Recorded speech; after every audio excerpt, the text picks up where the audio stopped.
angesema, angenipa taarifa kwamba wewe unaondoka siku fulani, sijui tungeishije. Lakini Mungu ana maamuzi yake. Ndugu yetu ametuacha, tuna majonzi makubwa, ameacha familia. Kwa hiyo tujitie nguvu ili tumpeleke kwenye nyumba yake ya milele.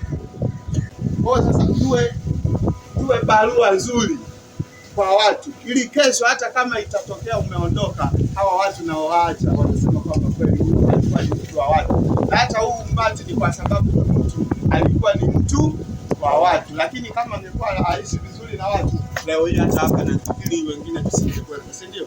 Lakini tuko hapa kwa sababu huyu mtu ametengeneza kukaa na watu vizuri. Ya mbinguni sasa safari anayoenda ni ya yeye na Mungu, kwa sababu Biblia imeandikwa uhusiano au maandalio ya moyo ni ya mwanadamu, lakini jawabu la ulimi linatoka kwa Mungu peke yake. Maana yake yeye ndo anajua kwamba huyu mtu anastahili wapi, si ndio? Amen. Amen. Kwa sababu tunavyofanya ibada, mimi unaweza kaniona kwamba kanihukumu, lakini kumbe leo hii nimeshatubu, nimetengeneza na Mungu. Kwa hiyo sasa Mungu ndiye anayehukumu, anajua kabisa huyu mtu nampeleka wapi. Dada yetu Eliza alikuwa anafanya biashara Mbezi, soko la Mbezi Shikamani. Kwa hivyo kwa biashara watu wa Mbezi tunapenda kutoa pole kwa wafiwa wote, ndugu jamaa pamoja na marafiki. Pia dada yetu Eliza alikuwa ni biashara wa soko la Kimara. Pia Kimara kuna uongozi ambao pia watakuja kusema kwa ajili ya Kimara. Ila kama soko na biashara Mbezi wote kwa ujumla, huwa tuna taratibu, inatokea msiba kama huu huwa tuna support. Na rambe yetu ya soko na kwa soko kwa ujumla na wafanyakazi Mbezi kwa ujumla pia tutakabidhi kwa familia. Pia kwa biashara wa Kimara, pia kiongozi wa Kimara yupo mbali, katibu wa biashara Kimara atakuja kuzungumza kwa ajili ya niaba ya biashara wa Kimara pia. Baada ya kusema hayo, rambe yetu kwa familia hapa kama utaratibu ulivyokuwa wa soko na biashara kwa ujumla. Asante na kuwasilisha. Bwana Yesu asifiwe. Kwa jina anaitwa Josephine Mabudi. Kwanza tumepokea huu msiba kwa masikitiko makubwa, kwa sababu binti yetu tulikuwa naye hapo, fanya biashara mwenzetu. Mimi ni mwenyekiti wa eneo la wafanyabiashara wa Kimara Mwisho stendi ya Matosa, huwa tunaita hivyo. Pia ni katibu wa machinga wilaya ya Ubungo. Kama wafanyabiashara natoa pole kwa wafiwa wote, hasa mama mzazi. Tuna rambirambi yetu, tutakupokea, tutamkabidhi mama ya wafanyabiashara na mambo mengine tumeshayafanya. Asanteni, tunawatakia safari njema. Mungu awabariki na neema yote.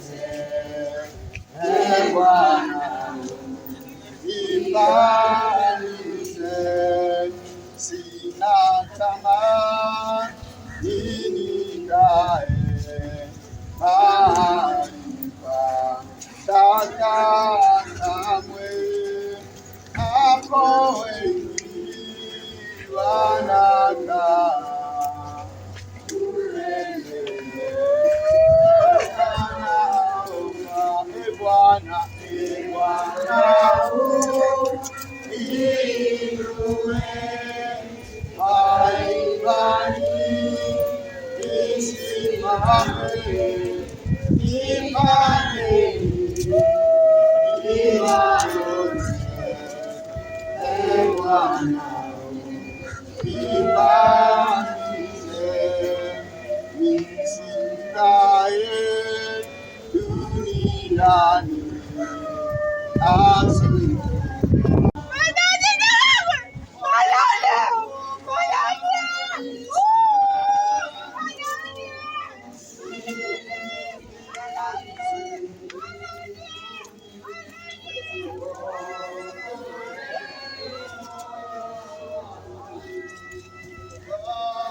Jamani.